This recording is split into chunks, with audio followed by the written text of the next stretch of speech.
বিদেশ যাইতেছেন ভাই, বিদেশ পাসপোর্ট নিয়ে দালালের কাছে যাইতেছেন, গাড়িতে আছেন, আমার ভিডিওটা সামনে ঘুরে গেছে, আপনিও আগে আমার ভিডিওটা দেখেন, তারপরে দালালের কাছে পাসপোর্টটা নিয়ে যান। বিদেশ আইতেছেন, আমার কথা হইলো বিদেশ আয়েন, বিশেষ করে সৌদি আরব আয়েন, মানা নাই, কিন্তু শর্ত একটা। শর্ত কি জানেননি? আপনার বাবার যদি লাখ লাখ কোটি কোটি টাকা যদি থাকে, বাংলাদেশে যদি বড় বিজনেসম্যান হয়, বা যদি ব্যবসা থাকে বড় একটা, আপনার যদি 4-5 লাখ টাকা যদি গাঙ্গ ফালাই দেন, নদীতে ফালাই দেন, আগুন দিয়ে ফুরালান, আড়াইলান, কোনো লস না হয় আপনার, তাইলে আপনি বিদেশ আইন। আপনি যদি আইন, আওয়ার পরে যদি আপনার কাছে ভালো লাগে আপনি থাকবেন, না ভালো লাগে থাকলে এরপরের দিন সকালবেলা ফ্লাইটে উঠটা, ঘুমে থেকে উঠটা বাংলাদেশে গিয়ে মুখ দিবেন। তাহলে আপনি বিদেশ আইন, আপনার লেগে বিদেশ, আমি না করি না, অবশ্যই কাম টু সৌদি আরব, ঠিক আছে?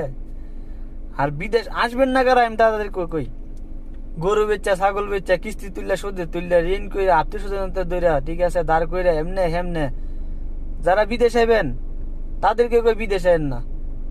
আর বিদেশ যখন আইবেন রে ভাই, ফাউডার দড়ি আইয়া মা রে গো বাবা রে একটা শিক্ষাতে দিবেন, একটা থারবার দিবেন, ফুটকি একটা থারবার দিবেন, কখলো, ঠিক আছে? হাইরকেল বিচারবেন আর বাঁশ বিচারবেন, দূরে 8 বার লাগিয়া, কিন্তু পাইতেন না।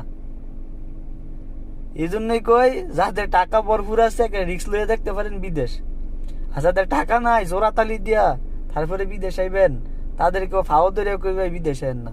আমি কথাটা হয়তো আপনাদের কাছে হাসিয়া বা মনের কষ্টে আপনাদের হাসিয়া কথাটা কইতেছি, বুঝছেন না? কিন্তু যারা বুঝেন, যারা এই পরিস্থিতির শিকারটাই হইছেন, তারা কিন্তু আমার হাসির মানেটা বুঝতেছেন, তারা কিন্তু আমার কষ্টটা বুঝতেছেন, যে আসলে কোন কারণে কথাটা কইতেছি। যারা বিদেশ আইছেন, আইয়া এখন যারা মানে ফ্যান্টের মারে বোঝে সেই নাটকা লাগা না, এইভাবে যারা আটকে গেছে তারা হয়তো আমার জিনিসটা বুঝতেছেন, কিন্তু নতুন যারা আইবেন, নতুন নতুন পাসপোর্ট করতেন, হ্যাঁ অবশ্যই আমার কথাটা বুঝতেন না।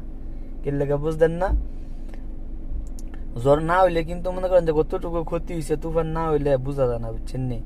তো আগে বিদেশ আইলে তারপরে ঠিকই বুঝবেন, কিন্তু এর আগে যারা জোরাতাড়ি যায় বিদেশ আইন না, আমি এই কথাটাই কই, বুঝছেন নি? ভালো থাকবেন, সুস্থ থাকবেন, অন্য একটা বন্ধুরে শেয়ার করে দিবেন যাতে বাঁচতে পারে, কথাটা শুনে বাঁচতে। আমরা মরছি, যারা নতুন করে তারা যাতে বাঁচে।